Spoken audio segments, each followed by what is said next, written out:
পরিশ্রম করতে হবে, পরিশ্রমের কোনো বিকল্প নেই। There is no alternative way to struggle. Struggle তোমাকে করতেই হবে। কেউ তোমাকে তোমার জন্য স্পেস তৈরি করে দিবে না। এই পৃথিবীতে কেউ কাউকে জায়গা দেয় না, এই পৃথিবীতে এসে জায়গা করে নিতে হয়। চিৎকার দিয়ে বলো ঠিক কিনা? হুঙ্কার দিয়ে পৃথিবীবাসীকে জানিয়ে দিতে হয় আমি এসেছি। মায়ের পেট থেকে যখন আমরা বেরোই, আমরা কি বলি? ওয়াও ওয়াও বলে নিজের অস্তিত্বের জানান দেই যে আমি এসেছি, এই পৃথিবীতে আমি জায়গা করে নিতে এসেছি। Life is not a bed of roses. এই পৃথিবী ফুলের বিছানো সজ্জা নয়।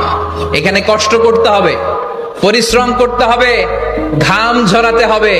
পরিশ্রমের ঘামে যে লোনা পানি থাকে, ওই লোনা পানিতে জন্ম নেয় সফলতার বীজ। এজন্য পরিশ্রম করতে হবে। সব নবীরা পরিশ্রমী ছিলেন, সব নবীরা কাজ করেছেন। সূরা জুমার